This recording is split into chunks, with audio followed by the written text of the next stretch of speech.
Hello. I tell you what I've been doing for the last few days is listening to Roy D. Mercer. You know who I'm talking about? Yeah, I remember Daniel Roy. I'm This gonna being go Roy over D. there. Yeah. Over the can of whoop ass. I'm gonna come down there and put a pop knot on Big. Let me say it. I gotta get it right. I'm gonna put a pop knot on you big enough for a dog to hump. Yeah. Just how big a boy are you? How big old boy are you? That's about right ass whooping size right there. Now, which one? We of course in South Arkansas and stuff, and I don't remember which radio station had it, but you remember there was a guy that said, you know what makes me sick? You know what makes me want to slide down a row of razor blades? What's his name? Earl P. Earl Pitts. What's his name? Earl Pitts. Earl Pitts Earl America. Pitts. That's it. Earl Pitts America. Pitts off. Yeah. That's it. Yeah, I know what you're talking about. Man, yeah, I ain't thought about them kind of guys forever. Well, I got kind of thrown off base, man. I've been listening to Roy D. Mercer. There's hours of that stuff out there. Somebody made mention of it on our channel the other day. It's like, y'all kind of sound like Roy D. Mercer. I'm like, yeah, we kind of are Roy D. Mercer, to be honest with you. I grew up around them. I grew up around them anyway, Yeah, well, we definitely grew up around with a few people that make Roy D. Mercer look like a saint. Yeah. Some of them boys didn't bother to ask, how big old boy are you? They just went, you said what? Yeah. Let's go with his butt. I guarantee I've seen it many times. I'm going to crawl across this here wall and whip your ass. I mean, I've not seen them talk about it. I've seen them do it, Yeah, no shit. Yeah, there's been plenty of roller rink fights, movie theater fights. Well, back when we were kids, there was still roller rinks and little drive-in theaters, our little towns. Yeah. I'm not going to mention any names, but I remember one night I was sitting in a four-wheel drive pickup, jacked up, brand new Ford, and this person came across somebody else and was whipping my ass. I was in the middle. I couldn't do anything but sit there, and it was a girl. And she was beating my head in the ground. I'm like, God bless America. Y'all get this girl off of me, man. But now, physical violence is the way people used to solve shit. Like, well, by God, let's carry it outside and let's just solve it right now, Well, there's still plenty of those Roy D. Mercer types that still do exactly that all the time. We call them Karen and Ken. Yeah. Oh, yeah. Karen, Kenneth, Kevin. Yeah. Although I am a Kenneth, that's true, yeah. Yeah, you're a Kenneth. Yeah. You just don't go off like a Kevin. No, I'm not a Ken doll at all. But anyway, what were you saying? Are you gonna? Well, I was bounce a lot. Yeah, how it is. I was gonna ask. I know you recently had a graduation in your family. I finally got my oldest boy matriculated. What's that word? Matriculated? I got him graduated. I got him out of high school. Why did you just say graduated instead of trying to come up with a fancy word? That's a fancy word right there. That's right. I ain't gonna... Go ahead. Let me tell you something. For everybody out there, getting a kid graduated is a hell of a task. I mean, these days, it's like 30% dropout rate, but I'm going to tell you that, of course, a week before I was like going, ooh, I almost did it. But I didn't know what it was like until that little dude walked across there, got his little diploma, and he turned that little tassel from one side to the other, and I was like, ooh, it's kind of like Nirvana, that breathing out thing. Oh, yeah. That's kind of one of them. It's an accumulation of, you feel responsible for your kid, of course, and you should as a parent, of course, but, it puts a lot of pressure on a parent to get them past that final hurdle. And, then, of course, after that, it's like, well, some of this is on you now. I completely understand. I had two. And, so I'm with you. I get it, It's a rite of passage. Everybody ought to enjoy it once. Let's do a review, like with a kid born these days. Okay, pre-K 3, pre-K 4, kindergarten, first grade, second grade, third grade, fourth grade, fifth grade, sixth grade, seventh grade, eighth grade, ninth grade, Corona, 11th grade, 12th grade, back to school, graduate. You know, so it's been some crazy ass shit these last few years. I mean, it's just been. Oh yeah. Man, what in the hell is? We had to do homeschooling for a year, you know, and we went back and we finally got out and look here, this is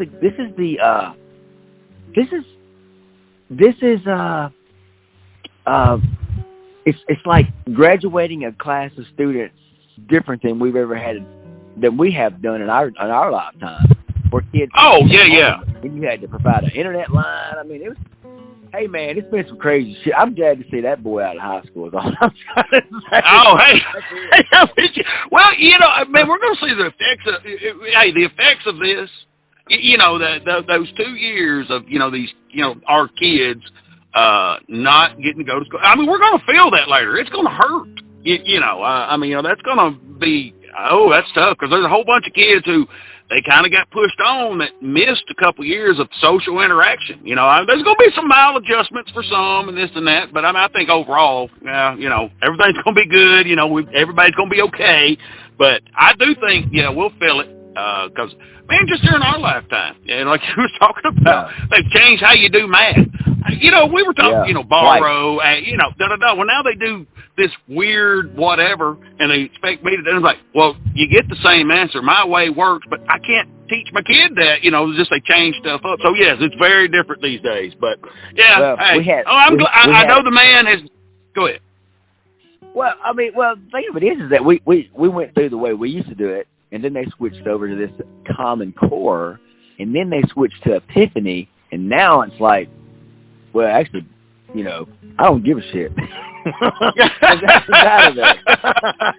It moved from regular Common Core Epiphany to I don't give a shit. How about that? Yeah. Well, in my second marriage, I was helping one of my kids to do a math problem, and I did it my way. The way I was taught. Anyway, and I came up with the answer, and this was truly one of them. If you did it their way, you got a different answer. We were always taught numbers don't lie. Math is math. Well, apparently math is not math if you don't do it the same way every time. Hell, I'm surprised the order of operations hasn't changed yet.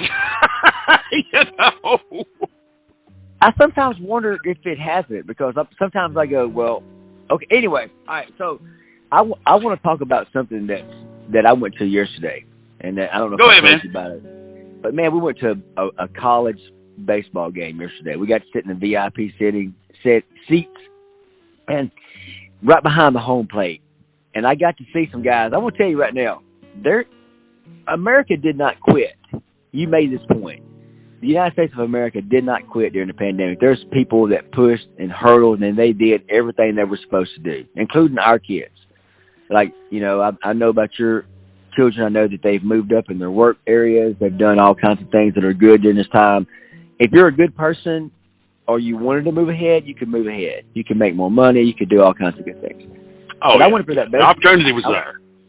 Oh, yeah. And the opportunity's there. It's here right now. Right now. If you're ready to roll. Oh, yeah. Show up and show out. You can make money, and you're going to need money right now because things are expensive. But, I went down here. We can do that later. But right now, I went to that ball game yesterday, sitting behind the plate there, and I saw these guys. I saw young people. And, to me, I played baseball from the second grade into the 12th grade, which is 10 years. And then, I've coached throughout the years, and now I'm just kind of a spectator. My youngest boys, I have the older kids, and I have some younger boys as well. And I'm watching these guys. This is leadership. To me, I sit there yesterday and I saw these guys that it's both a mental and a physical game. You got to be in physical top shape. You got to have muscle memory. You got to know where things to do. It's order operations. You got to know that. With baseball, it's the same fucking thing. Mathematics and baseball are a lot alike. But you also, you have to go with the flow. And that's it. It's like, I saw this thing the other day. It was talking about Darwin and, the survival of the fittest. But ultimately, at the end, he was like, hey, man, the reason why you have a species surviving is adaptability. That's the ability to change in an environment, whether it be your physical, whatever, your mental, whatever it is. You got to change, and that seems to be where it's at. What do you think? Yeah, everybody's got to adapt and grow. I mean, hey, challenges presented, you overcome them or you stay on this side of that challenge and don't move forward. So everything starts with one step, even if it's in the wrong direction. But I want you to tell me about this game, though. I mean, no, you went to we ain't got a bunch of the COVID crap, screaming around here, thankfully. I know it's still out there. It's not fake. It's real, da-da-da. But anyway, I like people getting back out and you went to the game. But VIP? Come on now. I've never actually went to a college game. I know you played ball a lot. I was a little fat kid wearing pants out in the right field or left field all the time. Yeah, so we're good with that. But VIP tickets behind home plate, really? Yeah. I mean, man, how much? Now, how much did it set you back? Was it a pretty penny or what? Oh, it's cheap as hell. But look here, I played back catcher.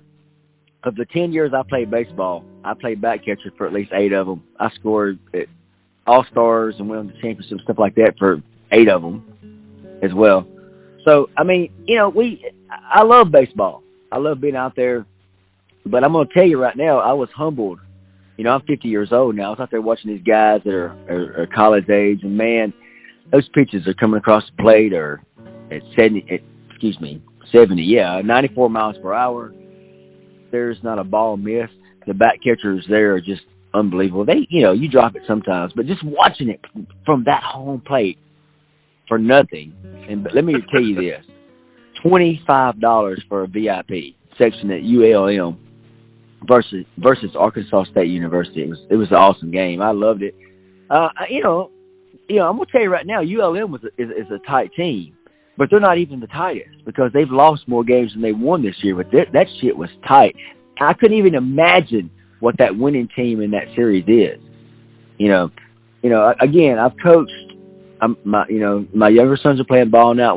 Right now we're in tournament ball. We're out moving around and doing things. And man, that is a competitive sport. Those guys don't miss. It is just perfect. It's like watching a zen.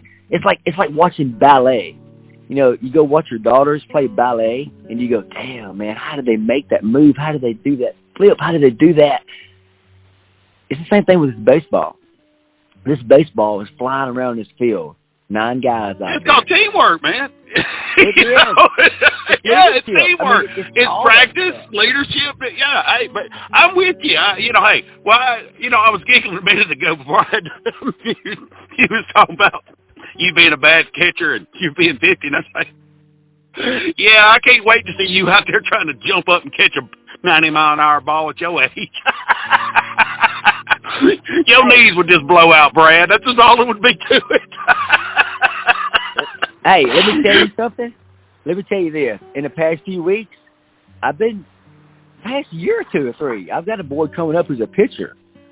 So that means that Dad's been back catcher. And a lot of times, before I got smart, I didn't have a helmet. And I've had 3... That's what's wrong with you. That's what's wrong with you. You played back catcher and didn't wear a helmet in practices. Okay. I was just dropped on my head. I didn't know a 10-year-old could throw 50 miles per hour. I didn't know that. I just thought my little boy, But anyway, so like this boy was, being a back catcher now is different. I'm telling you, it's different now. Because I like with that game yesterday, VIP thing. Everybody needs to go watch a baseball game. Go watch baseball because people talk smack about baseball, like, well, it's not as interactive. Bullshit. If you get down there close to the game and you're hearing one team talk shit against the other team, and the crowds and the VIP sections and the other sections and everywhere up, it's all fun. Now, I'm going to go to the other sections as well because there's fun going on in a baseball game or any kind of game. We've been so locked up and isolated in houses and watching fucking YouTube where we're at now, for years now. But, I had all my little, vaccination shots, and I've been going and doing shit, man. I've been doing events. I've been doing baseball games. I've been sitting there spitting on balls. That sounds kind of weird, doesn't it? Yeah. There's anything wrong with that. Please continue. Elaborate, Brad. Tell me about spitting on your balls. Grabbing bats and, you know. Oh, hey. Now is this like a metaphor for something? Are you trying to tell me something? Not that there's anything wrong with that, Brad. Well, you're my brother. I love you. I know. You got to accept me for me, man. You got to accept me for I me. know it. Yeah. Well, I'm with you on the thing. The COVID thing, it's, people got to get out of, we just got to live again. People have been taking a risk for whatever. I mean, I'm like, well, look, I got my vaccination. I did my thing. I'm just trying to live my normal life and just a little common sense. Hey, you can get back out and I think do things. But, you're right. I've never actually been to a live baseball game. Now, I don't like watching professional ball, but now I'm not a big fan of professional football either. I like some college football. I mean, there's a couple teams I watch because, hey, those guys work. It's like you're talking about with the college game you watch. Those guys are trying to impress maybe somebody that's going to get them in the pro league. So they're making nothing. So they work for it versus, the professionals, man, a lot of times they're making $7 million or, some weird number, whatever it is. I've got a place on the team. All I got to do is just kind of show up, do my little bit of stuff, teamwork, win a few games, we're good.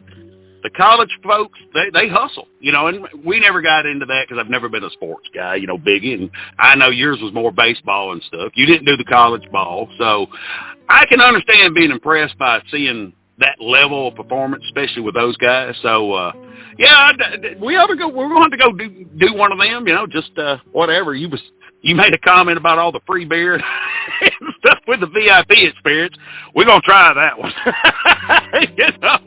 But I agree with you. Yeah. I think that real life experience, interaction, just at the game, even if you don't care for baseball, is an experience that, a lot of people had. I always kind of wanted to, just, ain't never took the time. But, hey, man, you kind of convinced me. I'll buy some tickets and we'll go sometime. We'll carry the whole crew.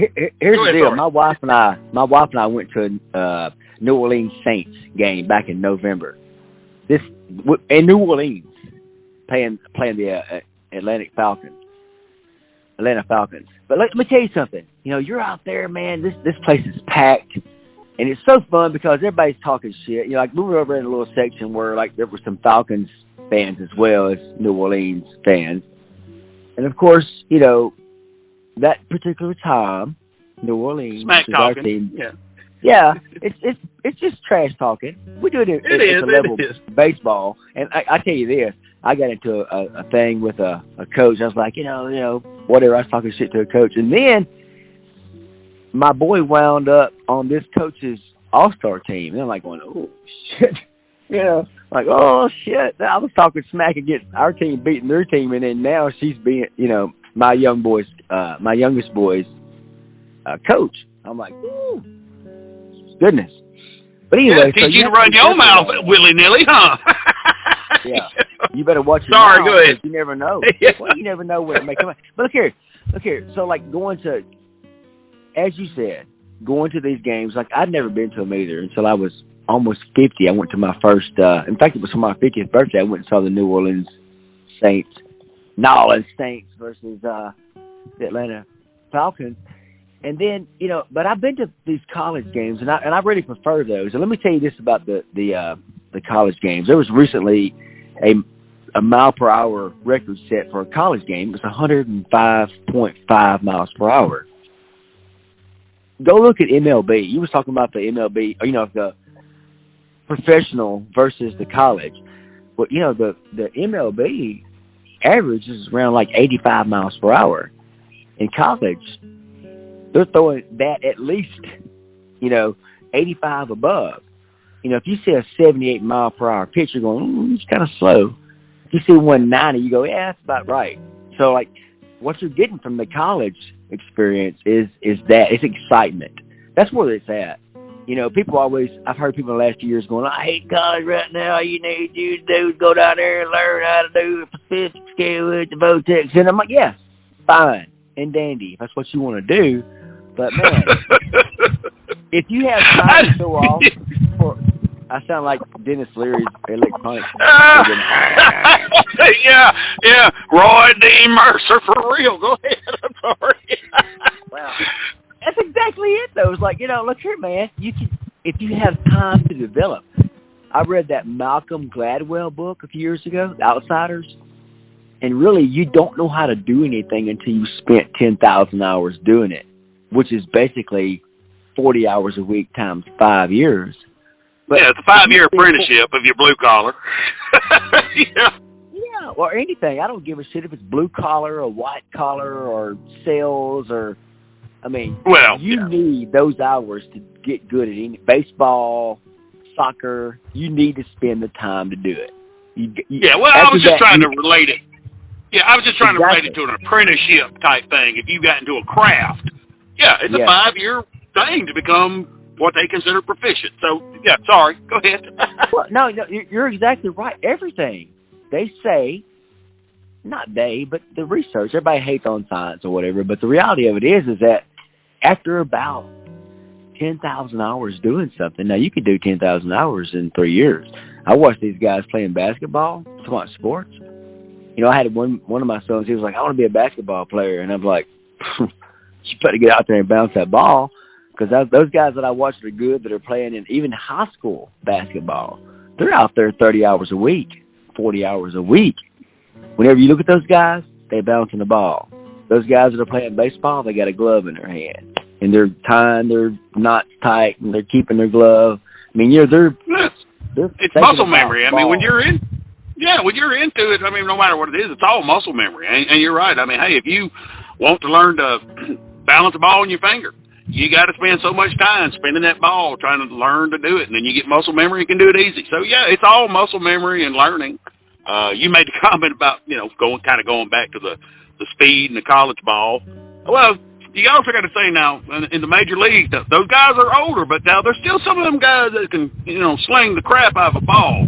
It may not be as fast, but, the age adds finesse. A lot of them can throw wicked curves, sliders, drop balls. You name it. I don't know all the terms because, again, I ain't into that too much. But I guess that kind of, calls back to you try harder in college. The college experience is important. I think that was one thing you was kind of leading up to is, the college experience is important for, social adjustment and people learning to interact. And whether it's sports, going for an education, like some places. The college experience is good if you go for the right reasons, I agree that there's a lot of stuff that I don't think kids need as such, but again, I'm more blue collar, less white collar, so maybe there's more of a need for it, than I'm realizing. But hey, I'm digressing, going off topic, but I still think the college, the college experience is important, and anybody can do it. You're going to do the partying thing, but, hey, it's always great to, look ahead a little bit. But, we did that after graduation. We were a little bit, I guess, different in form of the thing. We had a discussion the other day about, we only had 30 people graduating. But out of that 30 people, there were 7 undergraduates. And, of course, you and I was on that. Now, that's about 28% of 30 people. We had above a 3.6. So, small schools can be good, but the big school experience, we missed out on band, football, baseball. We missed a lot of those things. All right, I'm gonna keep my soapbox out. Let you. Well, no. Let's interact on this because, I've noticed this. It's partying in the college experience doesn't have to be the same. I did not drink in my college experience. I was so very lucky and had the college experience. Drinking and staying drunk is not the college experience. That's a particular experience, whether you're blue collar or white collar or college or no. Well, and that's true. And just for a little context, I made an allusion to that. Was when we graduated, something changed, and we kind of laid off of that for a long time. So I guess we put childish things away and became grown-ups, or we tried to. Anyway, all right, please continue. That's the exact point I want to say is that in that age period, that's whenever your brain is developing for a lot of people. I mean, like with me and you both, I know I hung out with you. We was watch movies and stuff like that, and in our early 20s and late teens and stuff. And whenever everybody was out partying, we weren't. You know, you had a child, and you know my significant other would come visit with you guys, and we'd sit around and just watch movies and talk, and we would, just hang out. And of course, we weren't drunk. We weren't out partying. We were on similar but disparate paths. You know, everybody had the same end goals in mind. But, the point I make is, like what I try to make with my children, is that college doesn't mean you're out drunk and wasted every night. That's a particular experience. Some people experience that. That's not exactly what I want to experience or what I want my children to experience. I want them to learn. I want them to grow. I want it to be a time where they can grow up, and learn about other people and do things. I don't want to just survive. I don't want to just live off of scarcity, nor do I want my children to experience that. I want them to grow. It's kind of like the old saying, if you ain't growing, you're dying. But hey, that's kind of serious. I mean, it's kind of a serious time of year. I get it. Well, and it always is. Hey, this is our BS session type stuff, but at the same time, we've all got life lessons to learn, and the biggest thing, and this is going to be a callback to the original thing about the graduation, is the relieving of the pressure off of you. This is a time where you've got to let them grow and become their own person. If you stay a mother hen, they don't grow. They become, I'm going to say, mile-adjusted, kind of like the Kevins and Karens we see that just have zero tolerance for anything that is not them. And, the college experience, when they come out and they go, they don't have to party and stuff. They're going to do some. Everybody knows they're going to do a little bit, whether it's drinking, drugs, or just lazing about and not studying. There's going to be a little of that. But, that big interaction with a huge group of diverse people, that's the best time for folks to grow. Just my opinion. Becoming well-rounded and rather, just stuck left or right, as everybody puts labels on crap these days. Middle of the road, well-rounded, be open-minded, but, you got morals, you got your rights, you got stuff you uphold, but some stuff, man, come on. It just don't matter. Anyway, go ahead, what? Hey. Well, just to carry upon what you're talking about, I was in graduate school. I was earning my master's degree, and I lived in a dorm. And for a while, now I eventually moved into a private residence with a great friend of mine, and later on, but for a while I lived in a dorm, at least for a year, working on a higher level professional degree, and I lived with people from all around the world. This school that I went to had, on this particular campus, around 30,000 people. Pretty big, most, there's some that are bigger, but the first one I went to had 2,500 people. So I get to this thing, and there was people from all around the world. And in the graduate department, the graduate dorm, which is where I lived at, these were the best of the best from all around the world. And we had people the smartest people in the world that were defecating in trash bags and putting out in the hall. It was just the craziest thing. It's just because people were not used to living the American way, but they were very smart academically. Can you imagine seeing Okay. TMI, and I wasn't even there.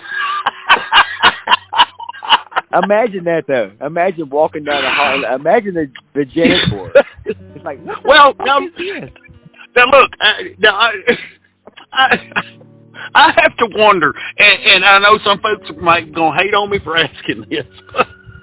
What kind of living situations do you got to be in to shit in a bag and just sit up in the hallway for somebody else to collect?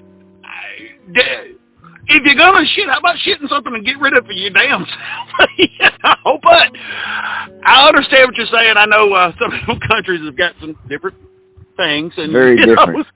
Very different. But you're right. Asian country. These people, you're right. Very smart, but they're not used to going to public restrooms. They're used to, sitting in the field. And then, like in the bathrooms there, the pissing, to take a piss, like in the men's bathroom, was a long barrel, cut in half. You pee. Oh yeah. That's the old there's no stalls. You didn't shit in private. So these people would shit in a bag in the room and put out in the hallway. I'm like, oh, well, at least they had a little privacy, right? I mean, there was. I got some privacy.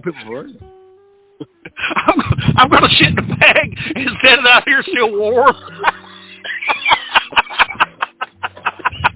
Ignore the flies. Collections will be by later. I mean, I know it's weird. I know it's weird to talk about, but I look at I have a puppy, and he's growing up, and he go over to his puppy pad, he shits on it right there, and looks me in the eye. I'm like going, can you imagine this human being, shit in the room, on a puppy pad, and it put it in a bag? What the fuck, man?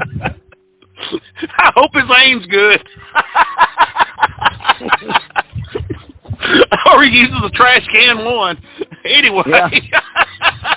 Well, I was going to say, you talking about the half-cut barrel. That was a staple in our high school. You remember that. I mean, in the gym, the stalls were, at least with the crapping stalls, they had partitions, but they were still open. And right across was the people who was there. You had to do that. You had to stare at their... Who's shitting in public? You had to stare at the back of that guy while he did his business, and they always turned around, and the first thing they did was glance at you. Meat eyes, and they give you the little two-finger wave, like, good luck. Yeah. You're in public trying to shit. All these guys are traipsing through and they're glancing at you. You just hope you ain't got strain on your face, I remember us being in high school, and I was down there peeing one day, and some motherfucker was pissing on the floor. It was hitting my foot. I'm like, hey, get your piss off the fucking floor, man. Like, think what's funny about you piss on a wall. Like, bitch, don't piss on a fucking wall. What the fuck? Well, I talked to a lady, I mean, this has been, several years ago, but she was a teacher down in Louisiana. I ain't going to say where, but I know these signs are probably everywhere. She had posted just a meme of a sign. Got this guy sitting on the toilet, and they show little droplets coming out of his butt, and it says, correct. The very next picture is the circle, the line, and it shows the guy halfway down, and this spray going out all over the toilet, and it says incorrect. And I made a comment. I said, is that a real sign? And she said, yes. I actually took that picture at the school I work at.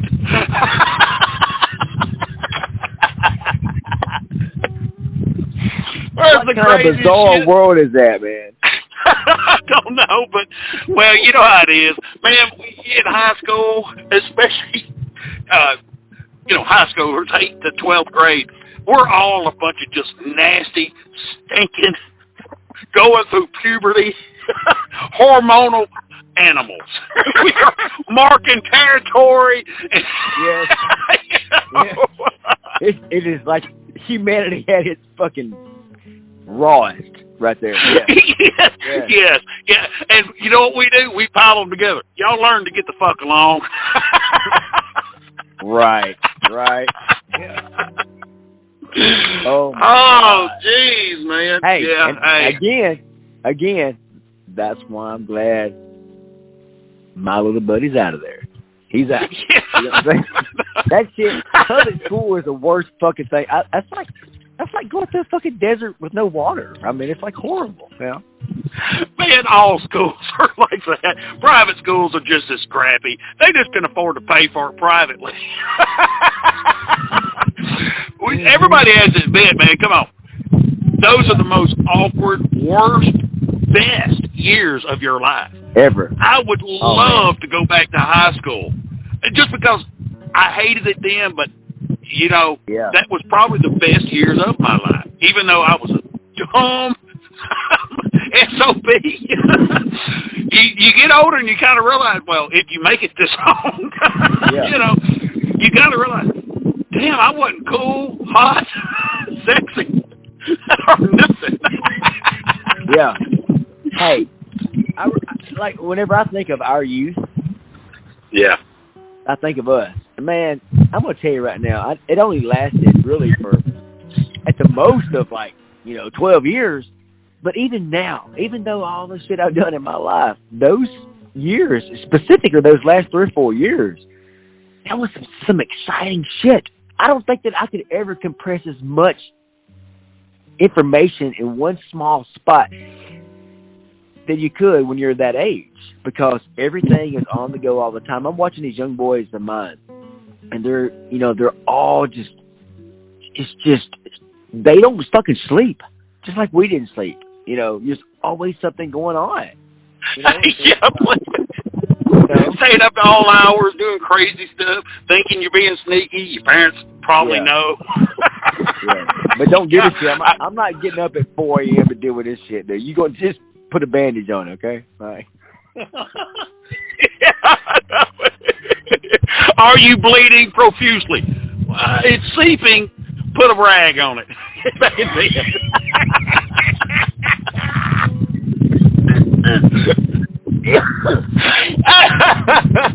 Well, yeah, you're right. I mean, those were some very good years, and I hate that it seems harder now for those years. We look back and we remember, and hey, it's probably a Gen X perspective, since we went through a bunch of change as far as no computers, technology, cell phones. I mean, we had so many changes that were robust and yet new. And now, man, there seems like there's so much pressures. There's just so many more kids are having the shittiest times in school, those last 3 years, because of just, I don't know, it's just too much. Society changed a lot, and I ain't one of them, I don't want to go back to the good old days. And I ain't one of them type folks.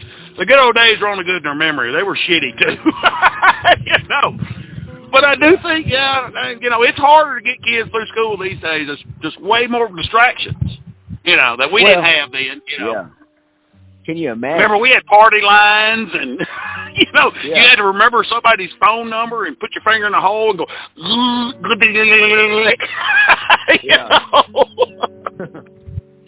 I remember wanting a touch button phone, Can we get a touch button phone? Yeah, exactly. Because we had those rotary dials. I mean, people don't even understand. Yeah. Everybody had a. Oh, we are dating ourselves.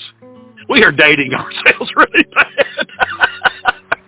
but it's like we talked about our grandparents seeing a lot of change from like the mid-teens on up. But hell, we've seen just as much change. They went from being no airplanes, basically. If you're born, maybe if you're born in 15. All you would know is airplanes, but really, you wouldn't know them really until the 70s and 80s when they started flying over through the sky a lot, So maybe the 60s started flying over, but right now, if you get some kind of a software package and you look at the sky compared to where it was whenever you and I were, 10, 12 years old, shit, the world's totally different, man. There's a lot of shit out there, man. Oh yeah, I still remember working at that grocery store and bringing a bunch of orange juice, and we were outside looking at the sky, throwing orange juice, letting it bust on the highway, and just giggling about cars drove through it. We'd pull more out and run in the ditch and hide and hear the cars go. Was you with us that time? I don't remember who. I think it was you and I, and there was 2 other folks, and it was the gentleman who recently lost a son. I'm sure you know who it is. I ain't gonna say his name. We went up to the other side of Fountain Hill, that town, just north of me, and we got between 2 hills, and we had a rope, and we took one of them square lights, tied it to the rope, put it on one side of the road, and wait for a car to just start the hill. Turn that light on. that guy would run in the woods, and one of us would pull the rope across the road, and that light would just wiggle all the way across the highway. Then we'd turn it off and run in the woods. Was you with us that night? I don't think so. Maybe I wasn't there. I don't know if I don't remember it, but I'm gonna tell you right now, that sounds like some ghost light's gonna get me type stuff. Man, we had the best time. The other fellow was sitting in that guy's truck listening to the CB, because remember he had a CB in there, and he was listening to truckers and stuff, and he said, "There's something funny going on just north of Fountain Hill." People were stopping and slowing down. What in the hell was that? Yeah. Yeah, we were easily entertained in our poor little rural community, wasn't we? Hey, did you see? Go ahead. No, you tell me what I say, but I'm gonna tell you this real quick. I look fondly upon those. Again, there was like in 3 or 4 years there was compressed like 40. I don't remember any memories after that. You know. Yeah, we did a lot of living. Yeah, we did a lot of living in those 3 years. You're right. We learned a lot. We're lucky to be alive too. A few of those. But now what I was going to say is it's kind of jumping a little topic, but it still goes back to people being easily amused. Did you see where somebody in Johnny Cash's hometown shot him in the crotch in the water tower? And it was a picture of Johnny Cash in silhouette. And somebody shot him in the crotch, making it piss. Did you see that? And he got arrested. Yeah. Oh, I have no doubt the dude got arrested. He was about 12 inches off. Either that or Johnny Cash had a lot of package. But well, he did something in Folsom Prison, so anyway. Yeah, I did. Yeah. That I'm gonna tell you right now. I was watching that case on that poor guy. He looked rough. We covered it on another channel, but that guy, man, he was. He's 38 years old. He got arrested for it. It was a game, but people turned him in. Now he's facing like 16 years in prison and a lot of fines for hitting that water tower. It's funny, but again, it's kind of one of those things you learn. You go, ooh, I don't know. If my kid did that, I'd break his fucking head in. He wouldn't have to go to prison and kill him. Well, I understand that. I wasn't wanting to get serious with it. I was just thinking it was funny. Somebody came, you know what would be a good idea? Me shooting Johnny Cash in the crotch and making him look like he's peeing. That'd be a great idea. That's kind of where I was going with that. and I completely agree. Yeah, I've got a young boy. I'm like, woo. Well, don't. That's the thing is, it's like, what went through a 38-year-old man's head? I could see, like you're talking about with a boy. Yes. But, that's a good shot. I mean, really, I got to give the guy credit. I mean, I don't know where he was at. He could have been a half mile away, but, that's some calculus involved there. You got one shot. You're going to be way off, or you're going to be way there. And he was pretty close there, but... Ooh. Well, that's definitely one of those crazy things. All right, man. Well, hey, I need to kind of get on down the road here in a few minutes. So, hey, man. But it's great just bullshit with you. I'll talk to you here in a little while, and if we want to set up something later, just give me a holler. Hey, let me say this. This is one of our. We're gonna publish this, and if you've made it this far into the recording, we appreciate you following along with us. We're just talking bullshit. We just want to provide a distraction, and everybody, we're out of here. Appreciate you for visiting Outside of the Grid. Out. See you there, Donald. Have a good one.